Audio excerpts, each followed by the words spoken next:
Hello everyone, welcome back once again to Imran English grammar and this is Imran Farhad Siddique. তোমরা যারা এসএসসিএন আছো, তোমাদের পরীক্ষা অল্প সময় আছে। এই অল্প সময়ের মধ্যে তোমরা যদি রিঅ্যারেঞ্জে ফুল মার্কস পেতে চাও এবং রিঅ্যারেঞ্জ সম্পর্কিত যে আইডিয়াটা আছে সেই আইডিয়াটাকে তুমি যদি রিভাইভ করতে চাও, তাহলে আমার এই ক্লাসটার সাথেই থাকো। আমি এখানে প্র্যাকটিক্যালি তোমাদেরকে দেখাই দিব যে কিভাবে রিঅ্যারেঞ্জে তুমি ফুল মার্কস পাবা এবং কিভাবে তুমি রিঅ্যারেঞ্জগুলো সলভ করবা, এবং তার একটা প্র্যাকটিক্যাল আমি একটা তোমাদেরকে সলভ করে আমি দেখিয়ে দিব ইনশাআল্লাহ। টেকনিকের সাথে আমি প্র্যাকটিক্যালি একটা সলভ করায় তোমাদেরকে দেখিয়ে দিব।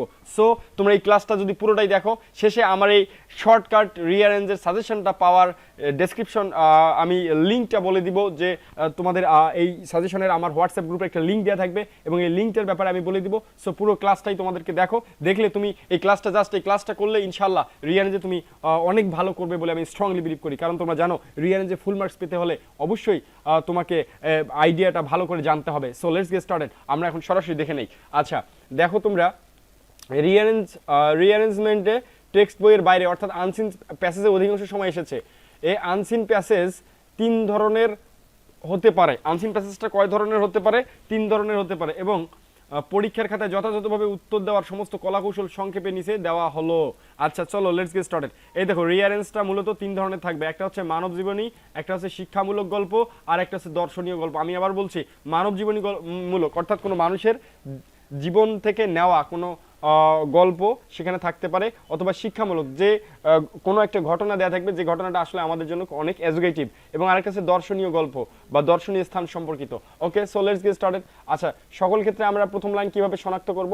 তাহলে যে লাইনটিতে once upon a time have you heard, you would have heard, long ago, there, lived, there is বা ওয়াজ বা আর, ওয়ান ডে, এই শব্দগুলো থাকবে, তা প্রথম লাইন হবে। আমি একটু পরে প্র্যাকটিক্যালি একটা করায় দেখাবো তোমাদেরকে যে তোমরা কিভাবে রিঅ্যারেঞ্জটা সলভ করবা। সো এখানে তারপরে দেখো, কিন্তু লাইনটিতে কোনো প্রোনাউন যেমন হি, শি, দে, ইট ইত্যাদি থাকলে তা প্রথম লাইন হবে না। যদি লাইনটিতে কোনো প্রোনাউন থাকে তাহলে সেটা কিন্তু প্রথম লাইন হবে না। যে লাইনটিতে কোনো ব্যক্তি বা বস্তুর নাম বড় হাতের অক্ষরে থাকে, এবং লাইনটিতে নামের পরিচয় বা জন্মসাল বহন করে, তা প্রথম লাইন হবে। ক্লিয়ার? সেটা হবে প্রথম লাইন। আচ্ছা, এখন আমরা এই যে তিন ধরনের যে আমাদের রিঅ্যারেঞ্জমেন্ট আসবে, এই তিন ধরনের রিঅ্যারেঞ্জের জন্য আমরা কিভাবে বিষয়গুলোকে সাজিয়ে নিব সেগুলো আমরা এখন একটু দেখে নিব। যদি মানব জীবনীমূলক আসে, যেমন ধরো আসলে রবীন্দ্রনাথ ঠাকুর, যদি এই ধরনের বিষয় আসে, কিংবা যদি কোনো শিক্ষামূলক গল্প আসে, কিংবা যদি কোনো দর্শনীয় স্থান আসে, তাহলে আমরা কিভাবে আনসারটা করব। সো আমরা দেখে নেই। মানব জীবনীমূলক হলে তুমি প্রথমে পরিচয়, তা আমি বলে নিচ্ছি, তোমরা যারা আমার এই রিঅ্যারেঞ্জের শর্টকাট সাজেশনটা পেতে চাও তারা ক্লাসটার সাথেই থাকো। আমি ক্লাসের শেষে বলে দিচ্ছি যে আমার এই শর্টকাট সাজেশনের লিঙ্কের ব্যাপারে আমি তোমাদেরকে বলে দিচ্ছি। ওকে, সো মানব জীবনীমূলক যদি হয় তাহলে আমরা প্রথমে পরিচয়টা তার দেখব যে কোন লাইনে পরিচয়টা আছে। তারপরে আমরা জন্ম সংক্রান্ত বিষয়টা দেখব যে তিনি কত সালে জন্মগ্রহণ করেছেন, লাইক এরকম। তারপরে জন্ম সংক্রান্ত বিষয়ের পরে তার যে চাইল্ডহুডটা ছিল সেই চাইল্ডহুডটা কিভাবে কাটিয়েছেন বা তার চাইল্ডহুডটা কেমন ছিল এ বিষয়ে তারপরে হবে। তারপরে হচ্ছে বাল্যকালটা, অর্থাৎ শৈশবের পরে আমরা তার বাল্যকাল সম্পর্কে দেখব, তার এই যে শৈশবের সাথে যে জড়িত যে বাল্যকালটা আছে সেটা আমরা দেখব। তারপরে হচ্ছে কি শিক্ষা জীবন, তিনি কোন প্রতিষ্ঠানে, কোন স্কুলে পড়েছেন, কোন কলেজে পড়েছেন, কোন ইউনিভার্সিটিতে পড়েছেন, দিস ইজ কল্ড শিক্ষা জীবন। ওকে, এরপরে দেখো কর্মজীবন, অর্থাৎ তিনি কোথায় কর্মরত ছিলেন, কি চাকরি করতেন, এই ধরনের বিষয়গুলো হচ্ছে তার কর্মজীবন। এবং সাংসারিক জীবন বলতে তার বৈবাহিক অবস্থাকে বোঝানো হয়, অর্থাৎ তিনি কোথায় বিয়ে করেছেন, কবে বিয়ে করেছেন, কখন বিয়ে করেছেন, এই বিষয়গুলো হচ্ছে তার সাংসারিক জীবন। এরপরে আমরা দেখবো হচ্ছে কৃতিত্ব, তিনি জীবনে তার যে অ্যাচিভমেন্ট, তার কর্মফলের ফলে তিনি যে অ্যাচিভমেন্টটা অর্জন করেছেন সেই অ্যাচিভমেন্টের ব্যাপারে যে লাইনটা থাকবে তার পরবর্তী লাইন হবে তার কৃতিত্ব। তারপর হবে তার মৃত্যু সংক্রান্ত, অর্থাৎ তিনি কত সালে মৃত্যু বরণ করেছেন, আমরা সেই বিষয়টা শেষের দিকে লিখে দিব। আর মৃত্যু সংক্রান্ত শেষের পর তার সম্পর্কে একটা কমেন্ট, যদি কোনো কমেন্ট করা থাকে অথবা তার সম্পর্কে যদি বিশেষ কোনো কিছু বলা থাকে সেটা আমরা উপসংহারে দেখব। সো এরপরে আমরা দেখব হচ্ছে শিক্ষামূলক গল্প। শিক্ষামূলক গল্পের ক্ষেত্রে প্রত্যেক ক্ষেত্রে ঘটনার সমন্বয় রেখে সাজাতে হবে, অর্থাৎ তোমার যদি কোনো শিক্ষামূলক ব্যাপার হয় তাহলে তোমাকে পুরো যে এখানে পাজলিং করে দেয়া থাকবে, যে প্যাসেজটা পাজলিং করে দেয়া থাকবে, সেই প্যাসেজটা তোমাকে ভালো করে পড়ে প্রত্যেক ক্ষেত্রে তুমি কি করবা, ঘটনার সমন্বয় রেখে তুমি সাজাবা। আচ্ছা, এরপরে দেখো দর্শনীয় স্থান। দর্শনীয় স্থান যদি আসে তাহলে দর্শনীয় স্থানটা আসলে কি, অর্থাৎ দর্শনীয় স্থানটার নাম কি, বা এর তোমার হচ্ছে যে এই স্থানটা কি নামে পরিচিত, দিস ইজ কল্ড, আমরা এটা প্রথমে নিব।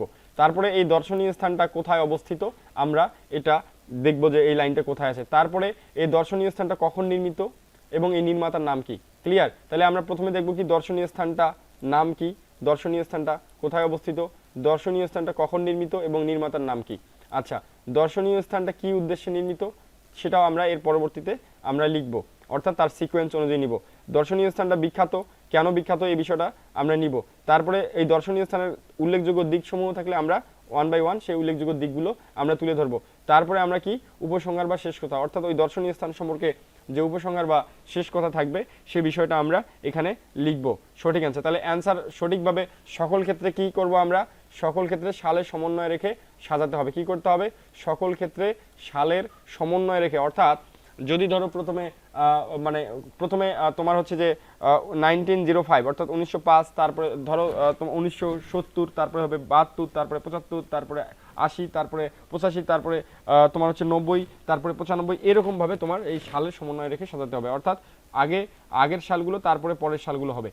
পরীক্ষায় খাতায় রিঅ্যারেঞ্জ করার সহজ পদ্ধতি, প্রথমে 2 সারিতে 8টি করে 19টি ঘর অঙ্কন করতে হবে। ওকে, আচ্ছা, অর্থাৎ এই যে 19টি ঘর কেন, এই যে তুমি একটা ঘরে এক্সট্রা নিতে হবে, সেটা হচ্ছে গিয়ে তোমার serial number, story serial number, আর একটা হচ্ছে তোমার সিরিয়াল নাম্বার। ক্লিয়ার? একটা হচ্ছে কি স্টোরি সিরিয়াল নাম্বার, আর একটা হচ্ছে কি সিরিয়াল নাম্বার। তাহলে স্টোরি এইভাবে লিখবা, 1 2 থেকে একদম 8 পর্যন্ত লিখবা। লিখার পরে যে অ্যান্সারটা আগে হবে তার রোমান সংখ্যায় থাকলে আমি রোমান সংখ্যায় লিখবো, আর যদি ABCD দিয়ে থাকে তাহলে আমরা ABCD লিখবো। তাহলে আমাদের এভাবে এটা আমাদেরকে লিখতে হবে, প্রত্যেকটা ক্ষেত্রে আমরা অ্যান্সারগুলো এভাবে লিখে ফেলবো। ক্লিয়ার? তোমরা সবাই হয়তো বুঝতে পেরেছো। আচ্ছা, এরপরে আমরা হচ্ছে যে যেটা দেখবো সেটা হচ্ছে যে, তারপরে দেখো তুমি ধরো এরকমটা বিষয় আসছে যে once upon a time there lived a poor farmer, তারপর হি হ্যাড 3 সন্স। ঠিক আছে? ওকে,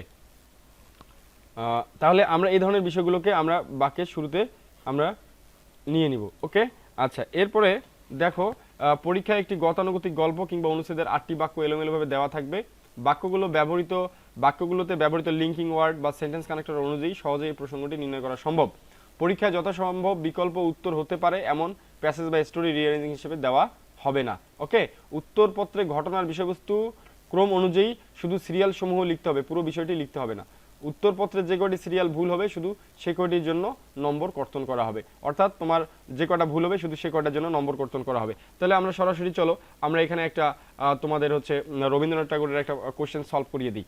আচ্ছা, দেখো এখানে আমার প্রথমে দেখো যে আমরা প্রথমে গল্পটা পড়ে নিই যে in 1880 Rabindranath Thakur was call back to India. 1880 সালে রবীন্দ্রনাথকে ইন্ডিয়ায় ডেকে পাঠানো হলো। He was awarded the Nobel prize in 1913 for গীতাঞ্জলির জন্য তিনি 1913 সালে নোবেল পুরস্কারে ভূষিত হন। He return from without any qualification of distinction, তিনি কোনো ধরনের সম্মানজনক উপাধি ছাড়াই তিনি বাড়িতে ফিরে আসেন। He wrote Gitanjali a collection of Bengali songs of superior quality, তিনি গীতাঞ্জলি লিখেছিলেন যেটা ছিল একটা বাংলা গানের একটা সমাহার। Rabindranath Thakur was born in 1861 into a respectable family, তিনি 1861 সালে একটা রেসপেক্টেবল পরিবারে জন্মগ্রহণ করেন। তাহলে আমরা দেখতে পাচ্ছি যে ই নাম্বারটা তার জন্ম সংক্রান্ত, আমি একটু আগে বলে দিলাম, তাহলে তার জন্ম সংক্রান্ত বিষয়টা আগে হবে। তাহলে আমরা প্রথমে অ্যান্সারটা লিখছি কি ই। ওকে, আচ্ছা, তারপরে দেখো বলা হচ্ছে কোথায় জন্মগ্রহণ করেছেন, Jorasanko Kolkata. At the age of 17 বছর বয়সে in 1878 reached London to attend school, তিনি 1878 সালে লন্ডনে গিয়েছিলেন সেখানে স্কুলে জয়েন করতে। আচ্ছা, স্কুলে পড়তে। তাহলে এই যে দেখো তোমরা কিন্তু আগে পুরো বিষয়টা পড়ে নিবা, যে 10টা বা 8টা সেন্টেন্স আছে, তোমরা 8টা সেন্টেন্স পড়ে নিয়ে তারপরে অ্যান্সারটা করবা। তারপরে দেখো he went to school early and wrote his first verse at the age of 8। দেখো তোমাদের অনেকের মনে হবে যে 17 বছর বয়স তো অনেক ছোট, তাহলে এটা তোমার হচ্ছে 2 নম্বরে হতে পারে, কিন্তু তার আগে দেখো তোমাদেরকে এই জন্য বলছি আগে পুরোটা পড়ে নিবা। তাহলে দেখো জি নাম্বারে বলছে যে তিনি স্কুলে গিয়েছিলেন এবং তিনি তার প্রথম কবিতা লিখেছিলেন 8 বছর বয়সে। তাহলে এই 17 বছর বয়সের আগে কি 8 বছর বয়স আসলো, অতএব জি নাম্বারটা হচ্ছে 2 নাম্বার। ওকে, তাহলে জি নাম্বারটা আমরা 2 নাম্বার, তোমরা কিন্তু আগে পুরো লাইন কটা আগে পড়ে নিবা, জি নাম্বারটা হচ্ছে কি 2 নাম্বার। আচ্ছা, এরপরে দেখো আমরা আগে পুরোটা পড়ে নেই। দ্য এক্সপিরিয়েন্স, তোমরা পড়ার সময় দেখবা 2-3টা অ্যান্সার ইজিলি পাবা। The experience had a lasting effect on his letter life, এই এক্সপিরিয়েন্সটা তার পরবর্তী জীবনে অনেক কাজে দিয়েছিল। হাউএভার, যাই হোক, he never gave up habit of writing poetry, তিনি কবিতা লেখা বন্ধ করেন নাই। He gathered mass experience from his stay in London, তিনি লন্ডনে অবস্থান করে অনেক অভিজ্ঞতা অর্জন করেছেন। তাহলে আমরা এই যে বিষয়টা দেখলাম, তাহলে আমরা দুটি অ্যান্সার অলরেডি লিখে ফেলেছি, ই আর জি আমরা এই দুটো লিখে ফেলেছি। তার অর্থাৎ তার জন্ম ছিল একটা, জন্ম কোনটা ছিল এই যে 1861 সালে তিনি জন্মগ্রহণ করেছিলেন, এবং তার ছোটোবেলায় 8 বছর বয়সে তিনি যে এই যে স্কুলে গিয়েছিলেন এবং তিনি যে তার প্রথম ভার্স মানে পংক্তি বা কবিতা লিখেছিলেন সেটা কিন্তু এখানে বলা হয়েছে। এরপরে দেখো এফ নাম্বারে, তাহলে যে তোমার হচ্ছে কি যে 8 বছর বয়সের পরে 17 বছর বয়স, অ্যাট দ্য এজ অফ 17, 17 বছর বয়সে ইন 1878 সালে রিচড লন্ডন, তিনি লন্ডনে পৌঁছেন এবং সেখানে স্কুলে যোগদান করেন। তাহলে দেখো আমরা এখানে এরপরে এফ নাম্বার অ্যান্সার লিখছি। তারপরে দেখো তারপরে হবে যে নাম্বারটা, লন্ডনে গিয়ে তিনি কি করলেন, অনেক অভিজ্ঞতা অর্জন করলেন। তাহলে হি গেদার্ড মাস এক্সপিরিয়েন্স, তিনি অনেক অভিজ্ঞতা অর্জন করেছেন from his stay in London, লন্ডনে অবস্থানকালীন সময়ে। তাহলে আমরা যে নাম্বার লিখলাম, তাহলে লন্ডনের পরে তিনি কি হয়েছে, এরপরে দেখো এইচ নাম্বারটা, the experience had a lasting effect on his letter life. এই যে তিনি যে অর্জনটা করেছেন, তাহলে এক্সপিরিয়েন্সের সাথে এখানে দেখো এক্সপিরিয়েন্সের সাথে এই যে লন্ডনে গেলেন, লন্ডনে গিয়ে এক্সপিরিয়েন্স অর্জন করলেন, এক্সপিরিয়েন্সের সাথে আবার এই যে এক্সপিরিয়েন্স, তার মানে এই এক্সপিরিয়েন্সটা তার পরবর্তী জীবনে কাজে। ক্লিয়ার? তাহলে আমরা এরপরে লিখলাম কি এইচ নাম্বার। এইচ নাম্বারের পরে আমরা সরাসরি দেখো এ নাম্বার অ্যান্সারটা দেখো এখানে এ নাম্বারে তারপরে কি করা হলো, লন্ডনে থাকার পরে তাকে দেশে ফেরত আসতে বলা হলো, যে in 1880 Rabindranath was call back to India, 1880 সালে রবীন্দ্রনাথকে ইন্ডিয়াতে ডেকে পাঠানো হলো। ক্লিয়ার?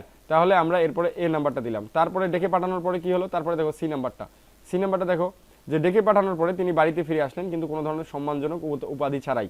ক্লিয়ার? তাহলে আমরা সি নাম্বারটা অ্যান্সার দিলাম। তাহলে সি নাম্বারের পরে দেখো সম্মানজনক উপাধি ছাড়াই ফিরে আসার পরে কি হলো, তারপরে দেখো আই নাম্বারটা, দেখো আই নাম্বারে কি আছে যে এখানে দেখো আই নাম্বারে বলা হচ্ছে যে হাউএভার যাই হোক, he never gave up the habit of writing poetry, যাই হোক তিনি কিন্তু কখনো কবিতা লেখাটা ছাড়েননি। ওই যে প্রথমে কবিতা লেখা শুরু করেছেন, তারপর দেখো কবিতা লেখা ছাড়েননি, তারপরে কি হলো ডি নাম্বারটা দেখো, ডি নাম্বারে আছে কি যে হি রোড গীতাঞ্জলি, তিনি আবার গীতাঞ্জলি লিখলেন, a collection of Bengali songs of superior quality, যে এটা গীতাঞ্জলিটা ছিল বাংলা গানের একটা ভালো সমাহার। এবং সর্বশেষ যে তিনি 1913 সালে এই গীতাঞ্জলির জন্য, তাহলে গীতাঞ্জলির সাথে কি গীতাঞ্জলির মিল, তাহলে 1913 সালে তিনি গীতাঞ্জলির জন্য তিনি কি পেয়েছেন, নোবেল পুরস্কার পেয়েছেন। তাই আমি বলতে চাই যে তোমরা পুরো যে রিয়ারেঞ্জের যে পুরো বিষয়টা থাকবে, পুরো বিষয়টা তোমরা ভালো করে পড়ে নিবা, ভালো করে পড়ে নেওয়ার পরে তারপরে তুমি যে ওয়ার্ডের সাথে যে ওয়ার্ডের মিল আছে সেই ওয়ার্ডের তাহলে ওই লাইনের পরে তারপরে ওই লাইনটা হবে, আমি যেভাবে তোমাদেরকে এখানে দেখিয়ে দিলাম। সো তোমরা যারা এই শর্টকাট সাজেশনের রিয়ারেঞ্জের শর্টকাট সাজেশনের পিডিএফ লিঙ্কটা পেতে চাও, আমার হোয়াটসঅ্যাপ গ্রুপ ডেসক্রিপশন বক্সে দেওয়া আছে, তোমরা সেখান থেকে গ্রুপে জয়েন করলে সবগুলো শিট পেয়ে যাবা। Thank you so much, please stay connected with Imran English grammar পরবর্তী ক্লাসগুলো।